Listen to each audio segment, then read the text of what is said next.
In her memoir, Maid, Hard Work, Low Pay, and a Mother's Will to Survive, Stephanie Land chronicles her journey as a single mother, working for the wealthy to support herself and her daughter, while simultaneously earning a journalism degree. Netflix released a miniseries inspired by Stephanie Land's Maid. During this hour-long episode, she speaks with Rachel Schneider, co-author of the Financial Diaries. This episode originally aired in January 2019. A note, we are taking a break for the next few weeks.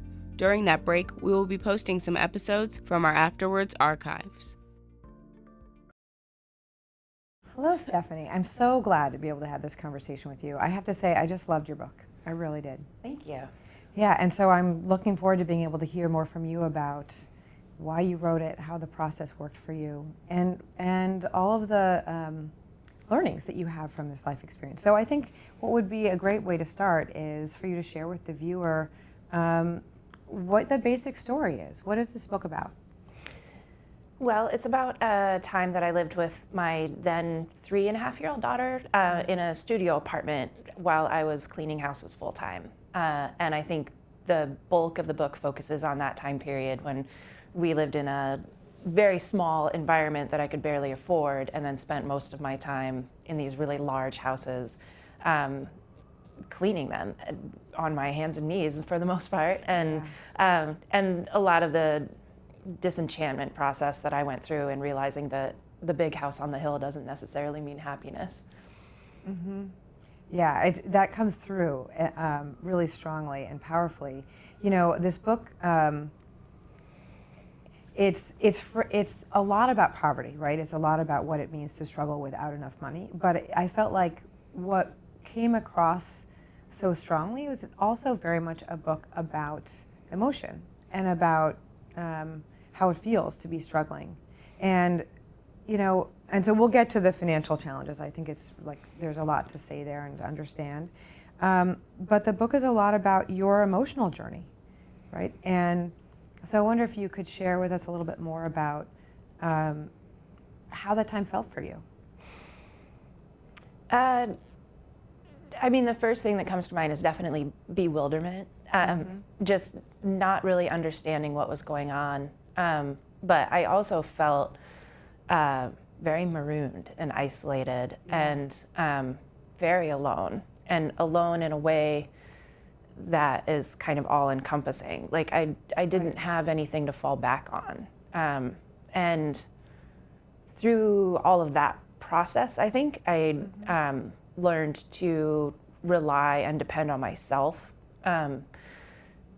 which was empowering and strengthening, but also very hard. I'm still that way. You know, like, the only person I have to depend on is really myself. And so I think, you know, that has caused me to not ask for help from others, which has been detrimental, I think. And I need to constantly remind myself that, like, I can actually ask for help. But a lot of that time period was I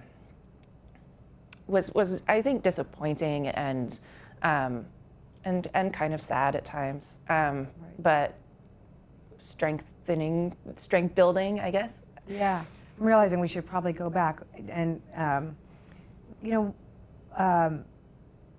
and say more about, like, you know, how you got to that place. So you, by the time we meet you in the book, you're already a mom, and I have to read the first sentence of the book because I think it's just such a powerful way to start. And you write, "My daughter learned to walk in a homeless shelter," and for me, like, that sentence is right, like, immediately about, like, it's learning to walk, right? It's not being stationary. It is mobile, but at the same time, you know, it took some hardship to get there. So, and maybe that's what the loneliness is about, right? So maybe you could share a little bit more about how you found yourself in that place.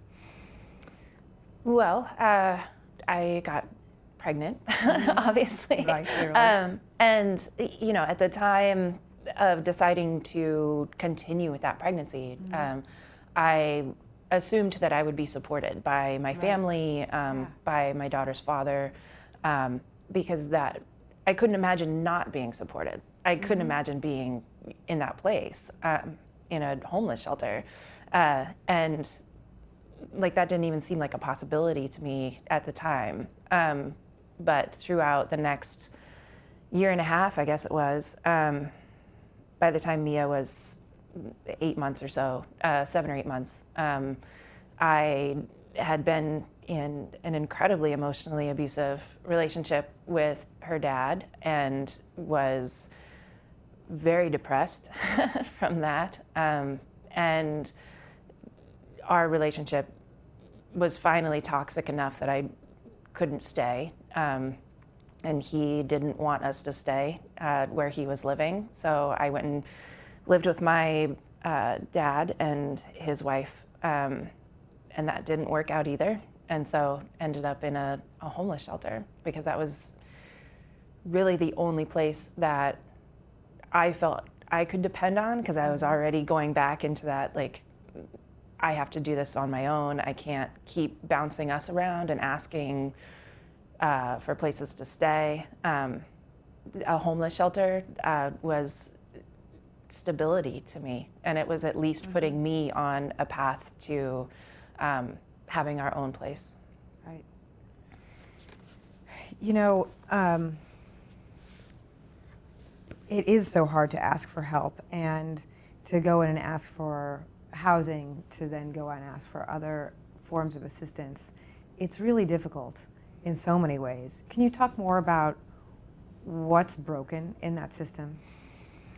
Oh, I realize it's a big question, so I'll have some follow-ups, but you know, I think it'd be useful to hear where you start. Well, I think, I mean, just, there's so many things. In just the application process. I mean, if you think about it, you need a computer, and you need a printer, you need access to the internet, you need a working phone, because a lot of times they'll call you and have an appointment through your telephone. And those appointments, the recertification or just an application process, are during the workday for most people. So you have to block out, you know, a good chunk of your afternoon to make that appointment. You need to bring proof of how much your car is, how much your rent is. You need to bring a utility bill to prove your address. These are all things that to most people, you know, really wouldn't be much of anything, but like if you're in transition like I was, if you might not have a utility bill to bring. And then there's also a lot of other catches where you need to have a job before you apply for childcare.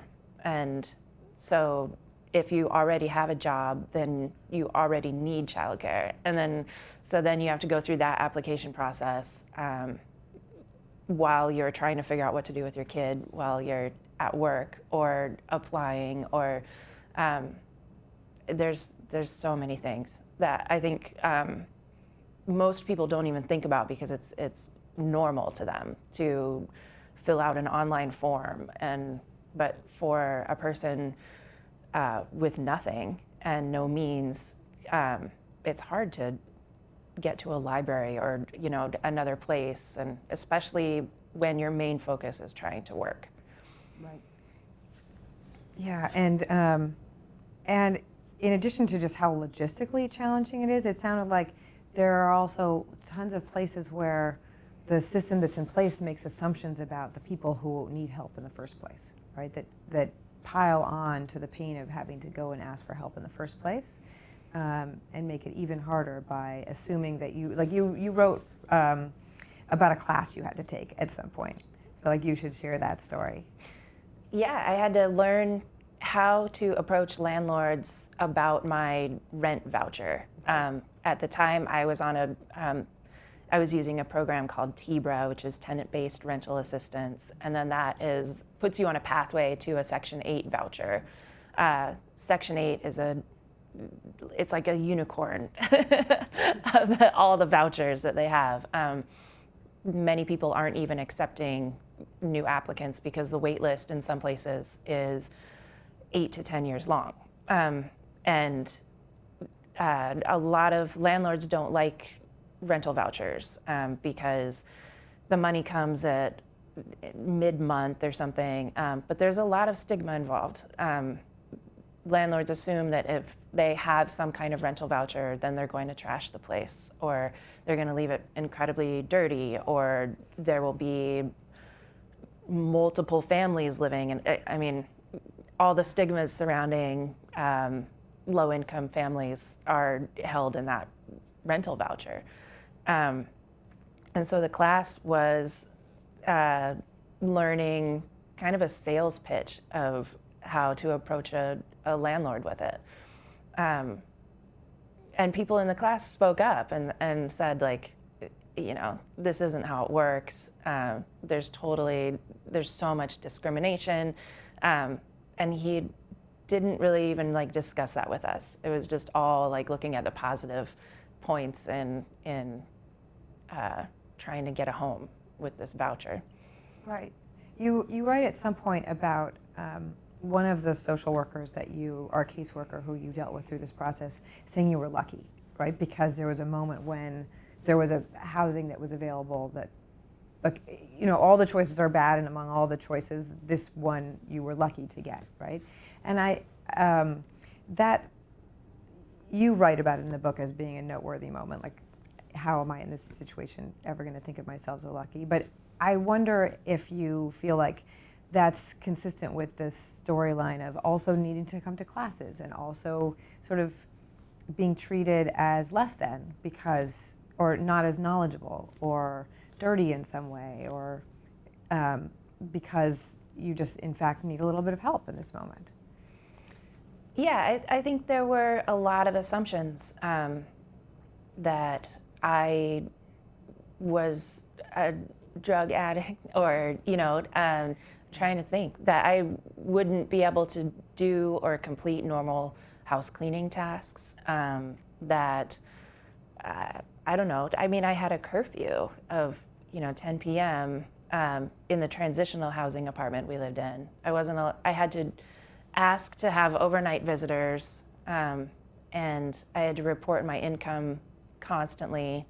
I had to share my budget with people. I was constantly checked in on, and had to report anything that was going on within, you know, my job and daycare, and very much felt like I was kept tabs on in a way that is degrading and not normal to me at all. No, So. and right, and to me it seems counterproductive to the whole, what I want to think the motivating vision behind public assistance of any kind should be, which would be to help somebody up, help somebody move on to the next phase.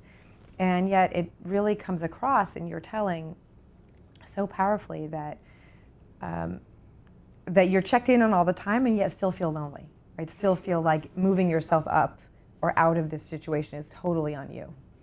Yeah. Well, it wasn't like a checking in on, like, are you okay? No. It was, okay, we gave you this, and now you need to prove that you still need it again and again and again, like once a month. And, you know, I mean, they were just recently trying to pass legislation that food stamp recipients would have to turn in paperwork monthly to show that they had worked 20 hours a week. And it's just things like that that boggles my mind. I mean, but it seems like not only are we getting, as poor people, you know, housing or food or childcare, it seems like it's a gift that we have to keep proving that we deserve. And it's a horrible thing to do to someone. Yeah, right, horrible, and I think counterproductive. Mm-hmm. Right? Oh, definitely, yeah. I mean, especially with the paperwork to prove that you were working 20 hours a week for the when they were working through the SNAP reform this year. Imagine how much time that would take just on the worker level for someone who works for the Department of Health. They would have to hire new people just to handle this influx of paperwork. And in that shuffle, that paper could get lost. And they even wanted to take away the benefits of a person if they didn't hand in that piece of paper for a year. So say a piece of paper gets lost and suddenly you don't have food for your family for an entire year. And so it seems like they're not only asking you to prove that you deserve this help, they're kind of trying to backhandedly kick you off of it. So so when I think of a broken system, that's what I think of. It's a system that is setting you up to fail. I think so too, and I think it's important to shine a spotlight on the specifics of it, because it's not until you hear the specific requirements like that you've just listed, right? Needing to prove again and again how much you earn, or needing to fill out forms again and again when you don't live a place where that's easy. Those specifics makes it very real for those of us who've never had this experience, and I think are really powerful and important to share.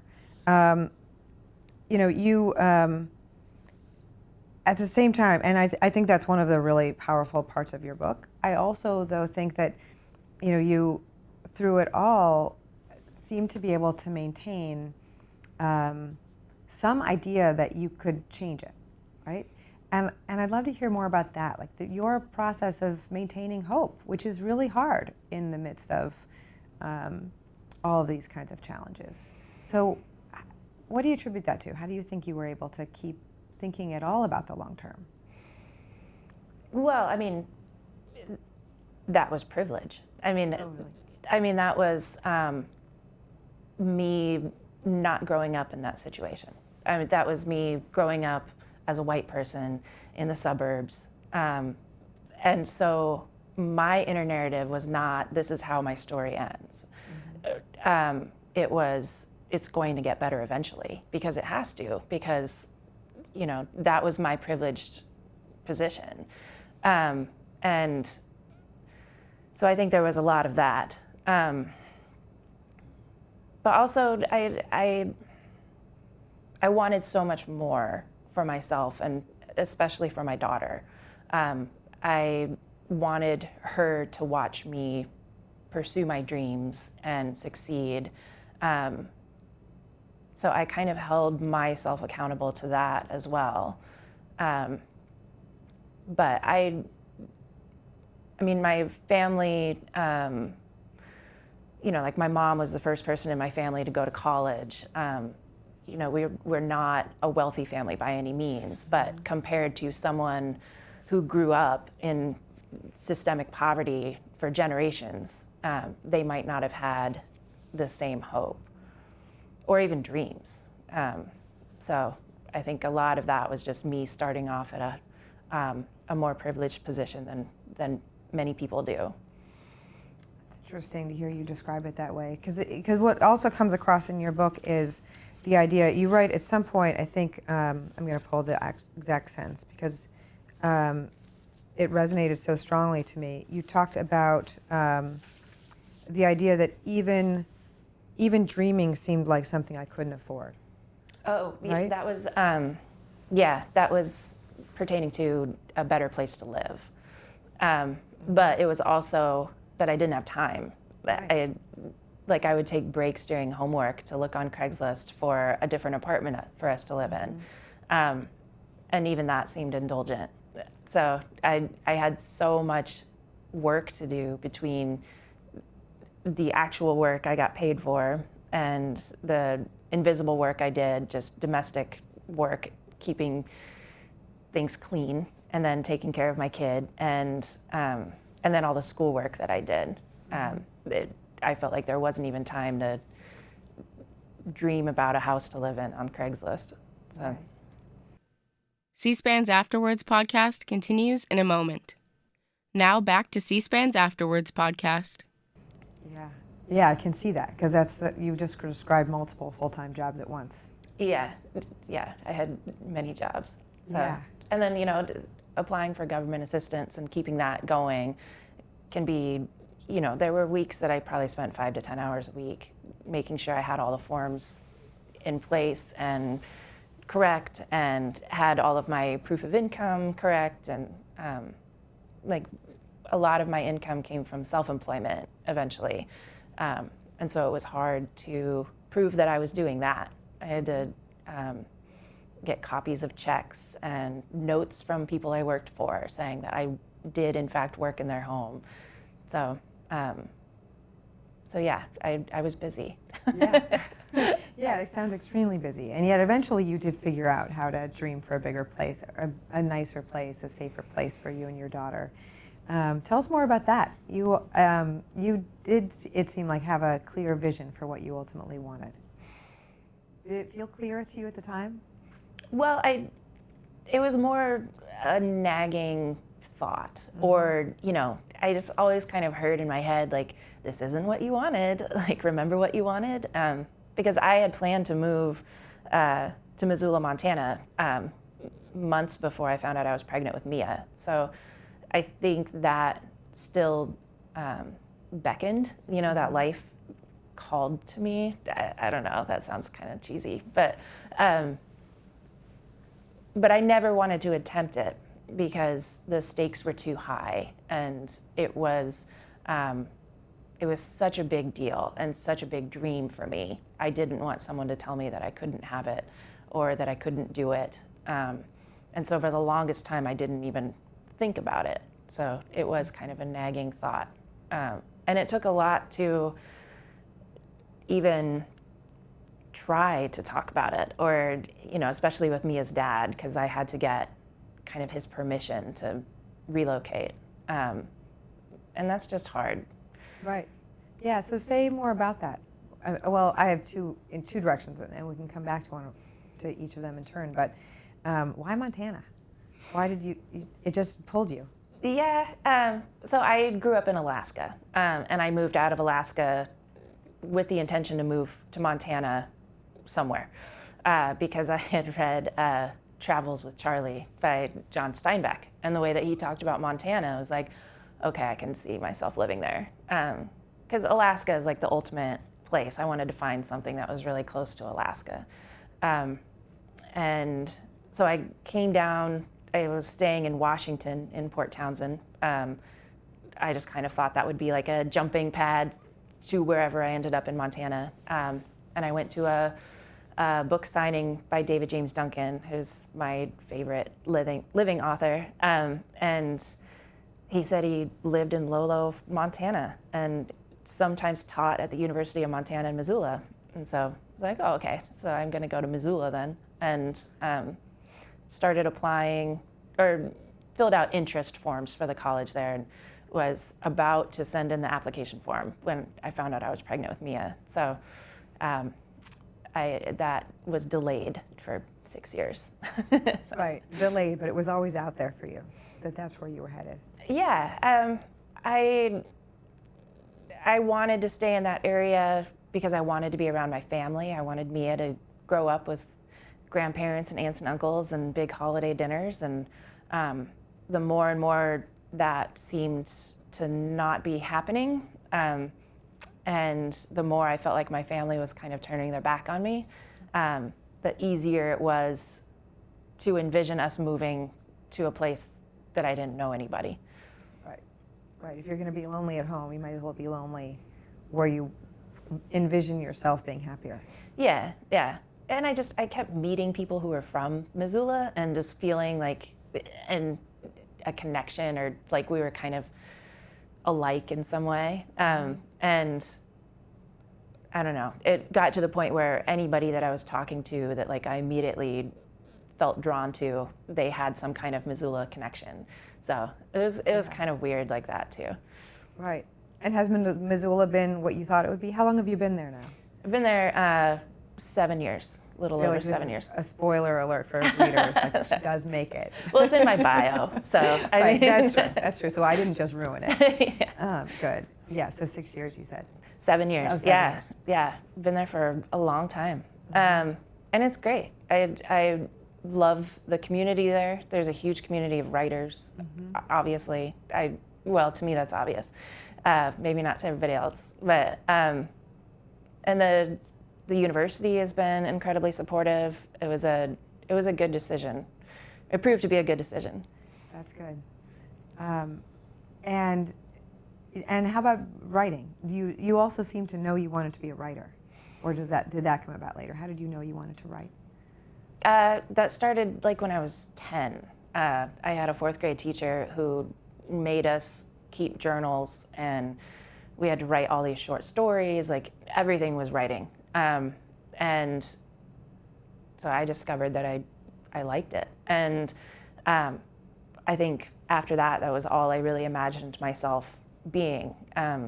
But it was kind of in I'll grow up and be a writer someday. Growing up meaning like in my 50s, or like I thought I'd settle down and become a writer at some point. Because, ultimately it's a career that doesn't pay very much.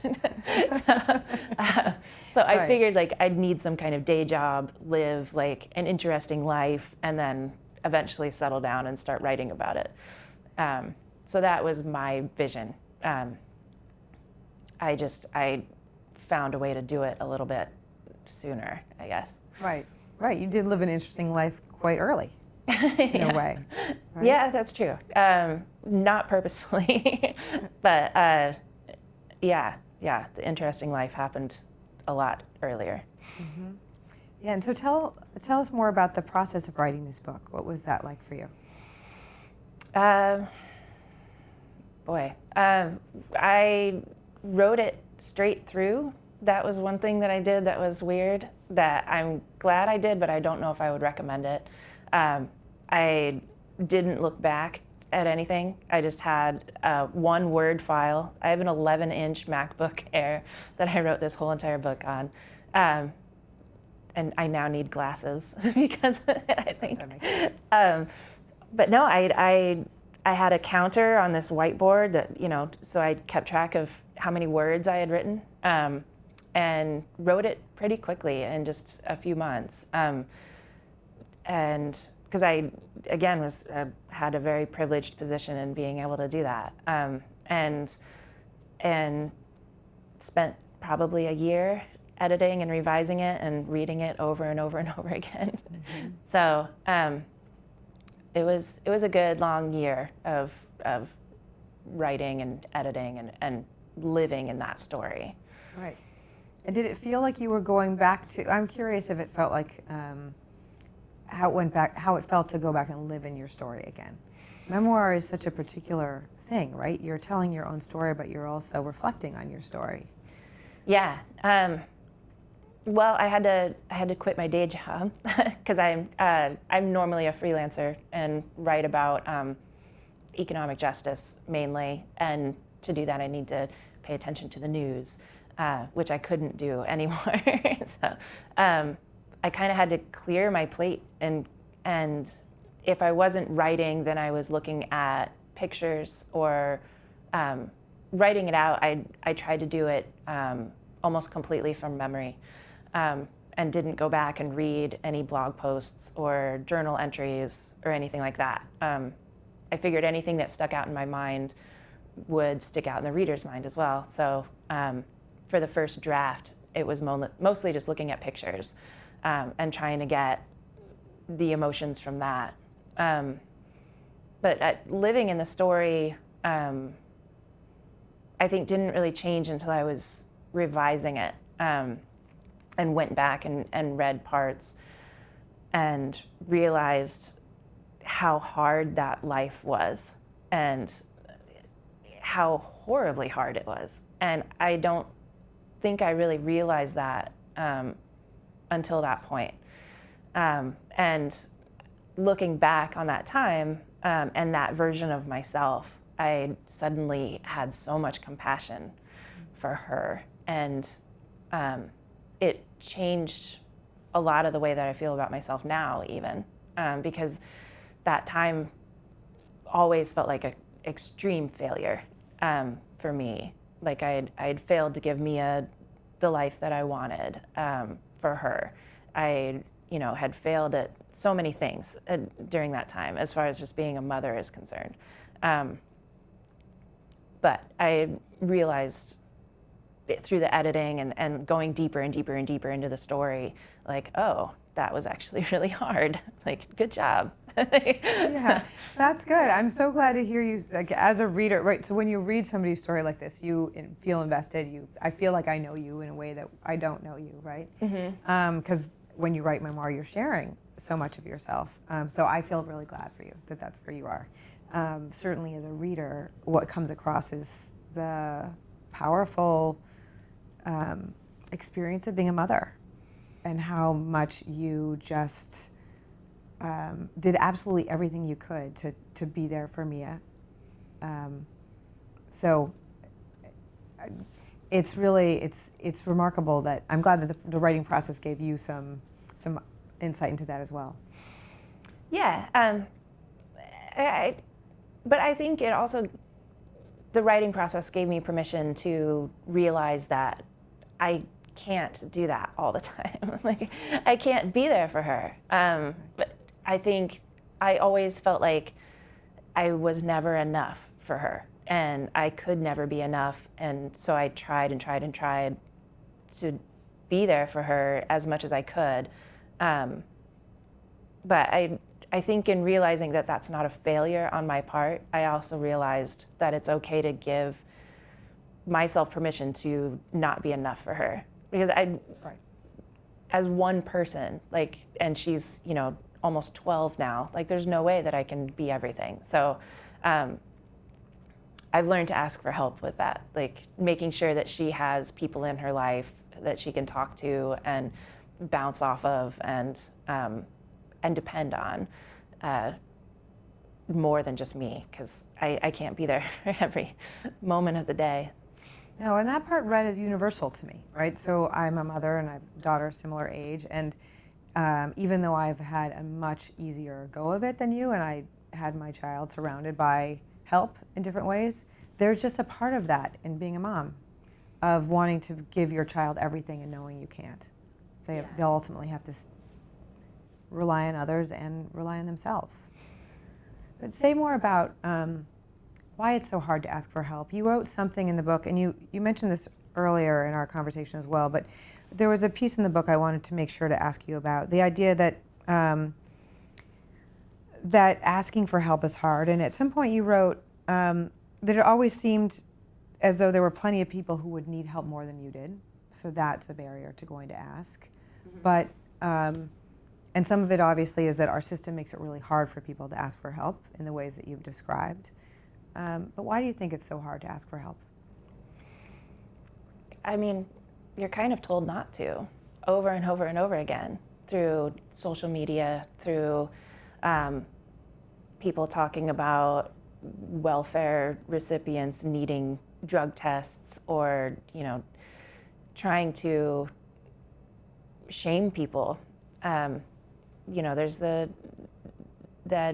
narrative of the welfare queen, or sitting on the couch eating bonbons all day, or like all of these little taglines that we associate with people receiving government assistance. And so it really seems like the general consensus is like, we're taking advantage of the system and we shouldn't be, because we're not working hard enough. And it goes back to, the American myth of, if you work hard, then you'll make it in this country. And that's just simply not true anymore. I mean, the wages, the healthcare system, like, there is not enough to support the average worker, and housing costs. I mean, there's so many things. But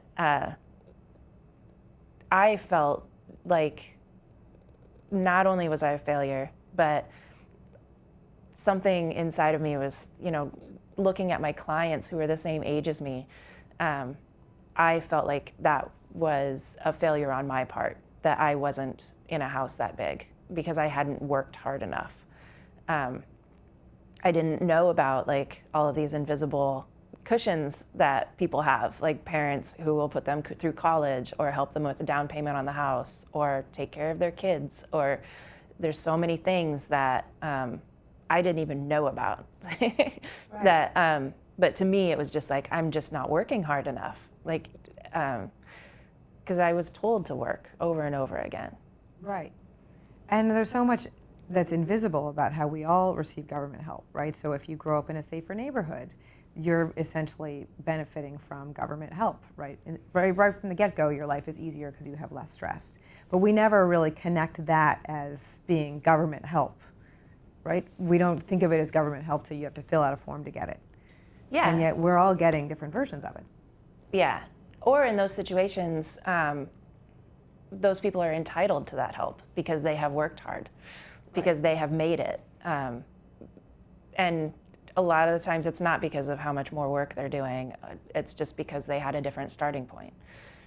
And so we're okay with giving to people who deserve it, but not to people who are truly struggling because we think that they're not working. Yes, exactly. And yet you managed to describe the houses you cleaned with so much empathy, right? And in a lot of ways you tell your story through telling the story of these other people who sometimes you don't even know, but you do know because you've seen everything in their homes. Can you share one of the stories from a house that you felt like made an impression on you that you've carried with you? Boy, there's so many. Yeah. Well, I think I didn't realize that there was a possibility for sadness or stress or illness or anything if you had a house that big. Because I figured that you would have the ability to see a doctor, you'd be able to see a therapist, you'd go to the gym. I just thought, when you have everything, then life could do you no wrong as far as the little stressors, a cold or a sinus infection.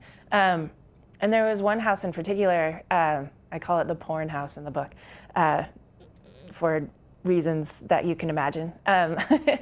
But they were constantly sick, and it seemed like they were hardly ever home. And I think that left an impression on me, because for me it was just how can you have a sinus infection?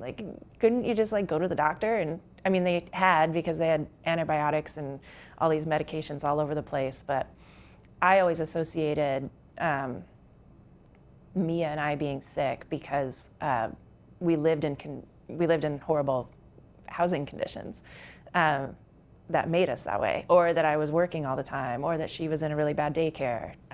So I don't know, that was one thing that kind of left an impression on me, I think the most. Really? Yeah, I mean, there are others too, but realizing that people in nice houses could get a cold was a big one for me.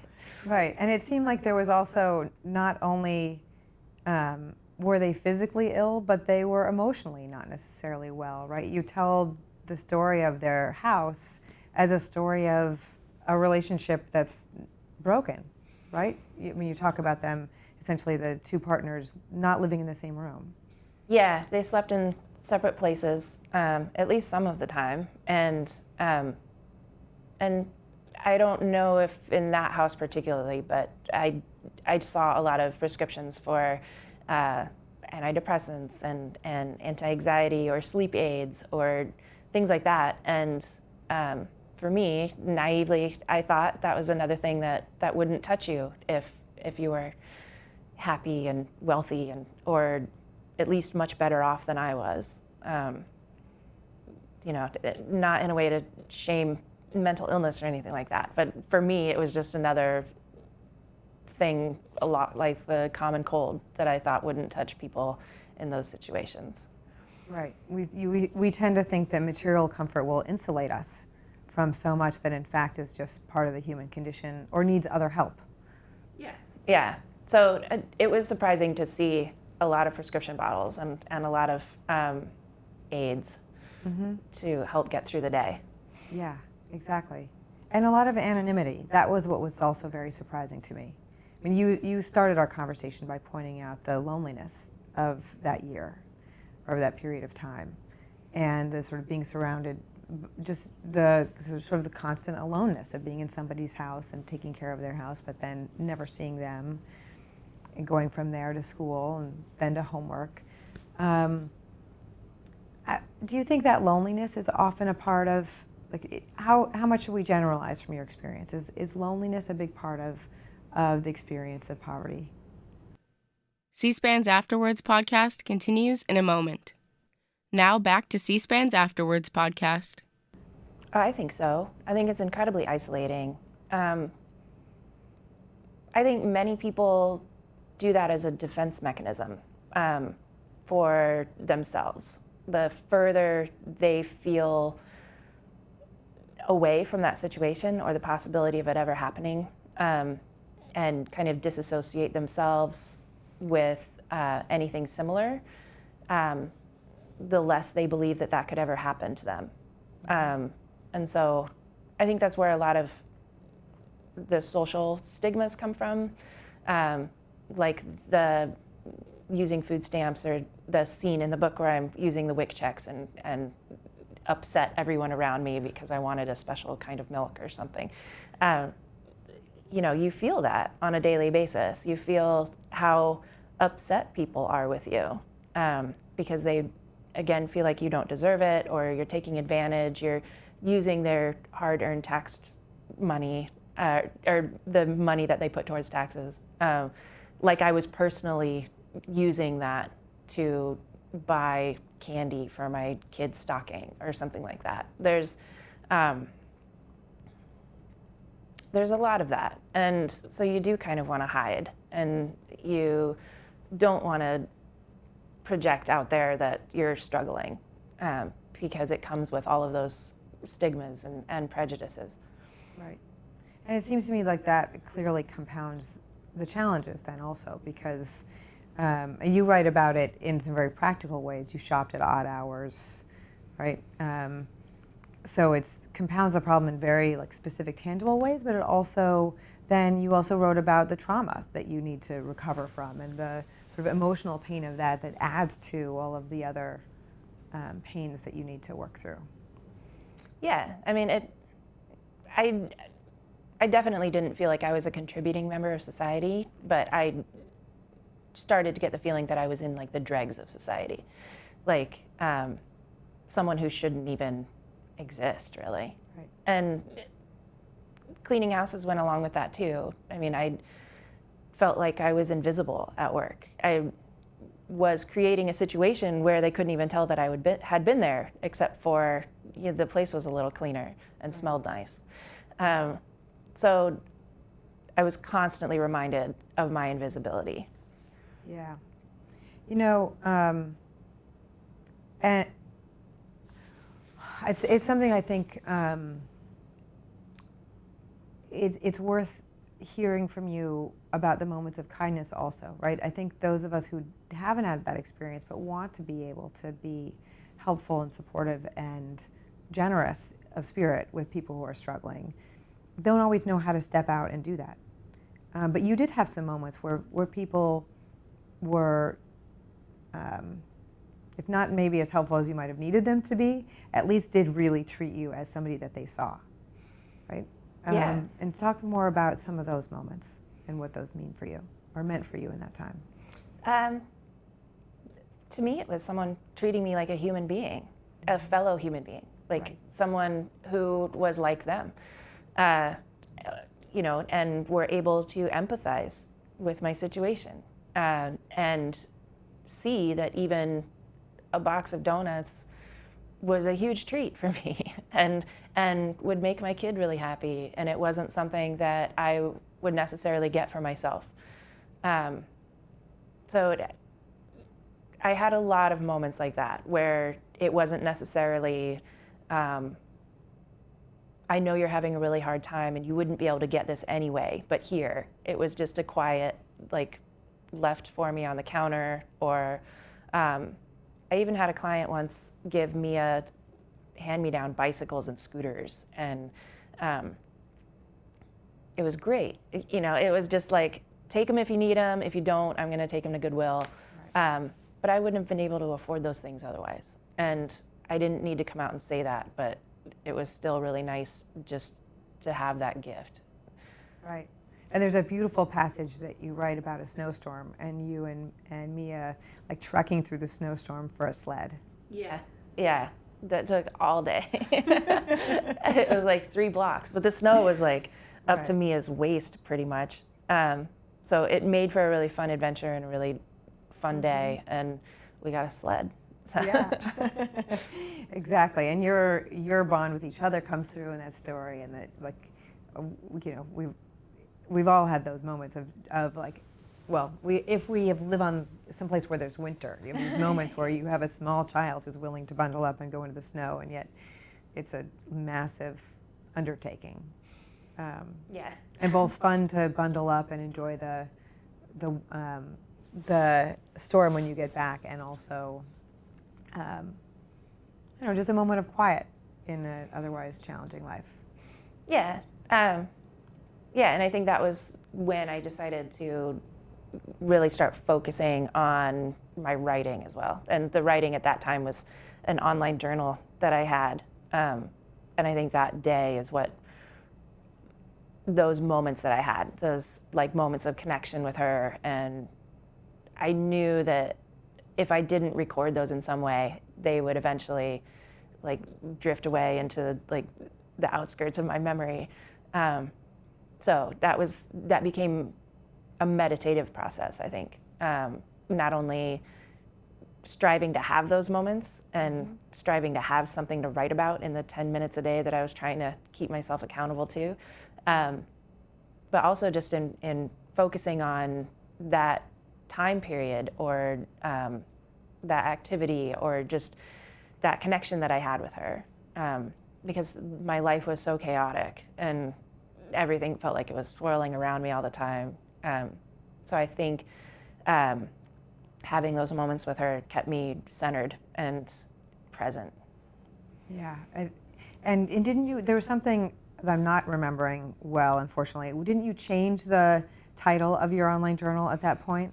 Yeah. I think I had it as like drama as literature for a long time. It was some class that I saw that the title of it was funny. But yeah, I changed it to Still Life with Mia. And it stayed that way for quite a while. And was that blog available, just it was out there, public? Yeah. I took down most of the posts or made them private so that they're not public anymore. I did that when I started taking writing seriously in college because I thought like a real writer doesn't have a blog. Or so I kind of like hid that and pretended that it never happened. But then it, you know, as my freelancing career was starting, I started writing entries for it again, just to have some proof of my writing somewhere. Right, exactly. Yeah, but Still Life with Mia, like it is really evocative, that moment in the book when you talk about that it was a shift for you mentally of like, I'm going to embrace the positive moments that are here and that'll fuel me forward. Yeah. That's how it comes across anyway.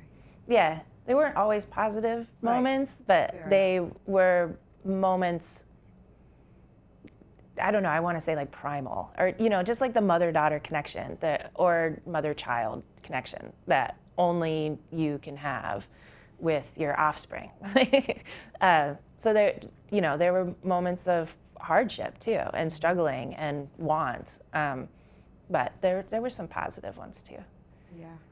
Yeah, I appreciate you making that clarification. And that is how it comes across in the book, more about this innate, almost very difficult to put into words, bond.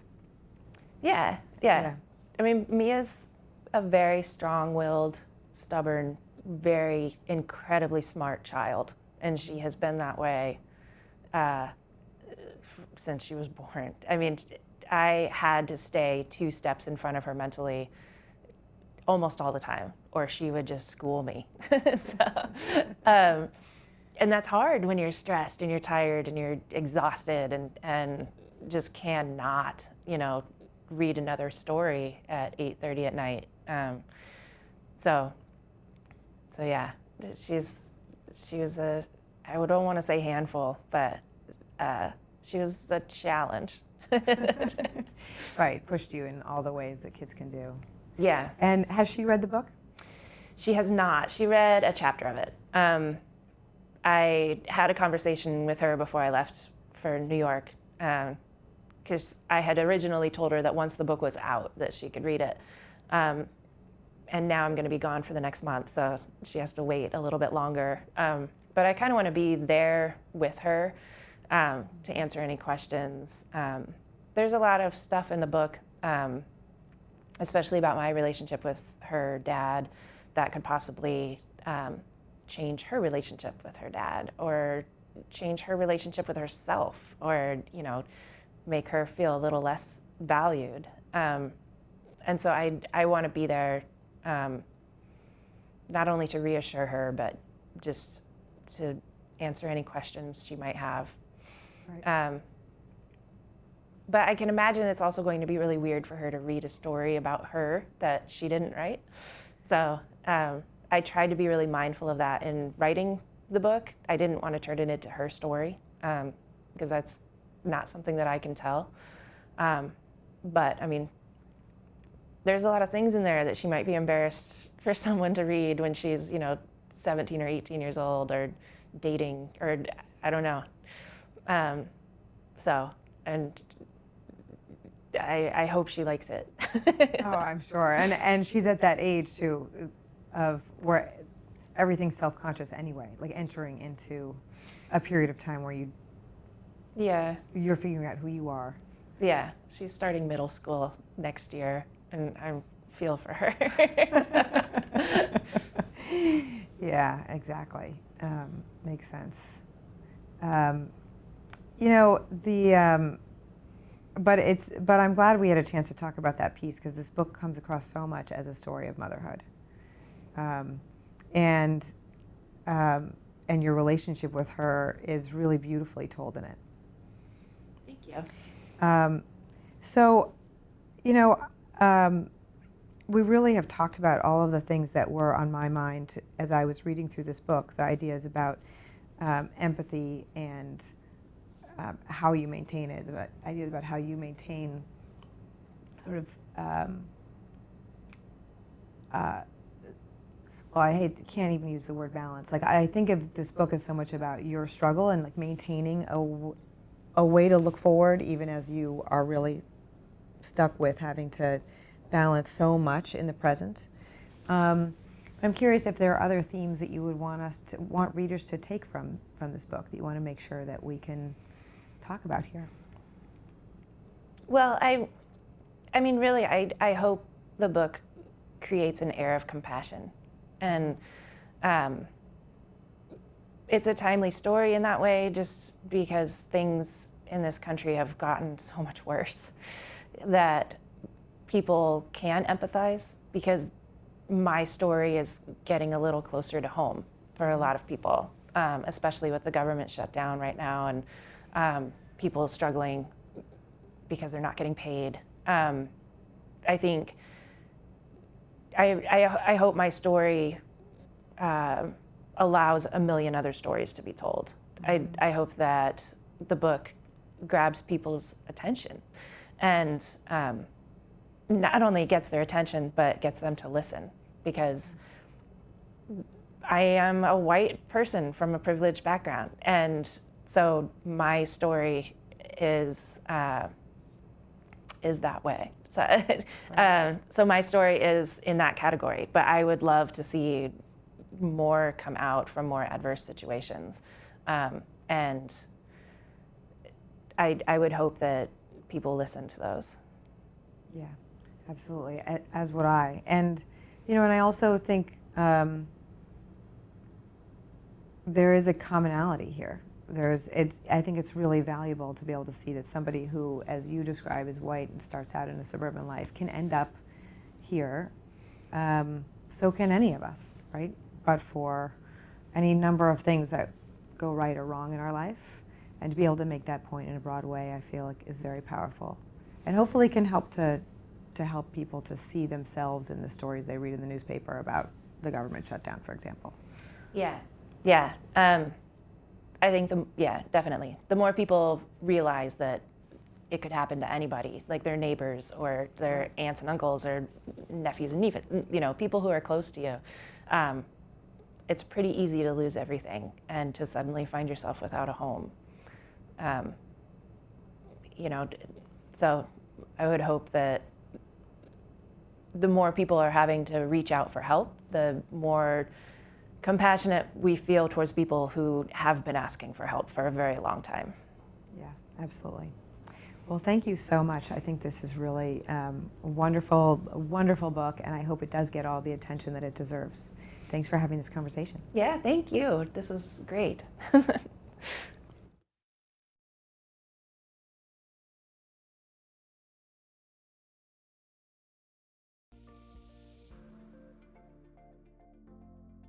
Thanks for listening to this week's Afterwards podcast. If you are interested in podcasts about nonfiction books, listen to C-SPAN's Book Notes Plus podcast for interviews with authors and historians hosted by Brian Lamb.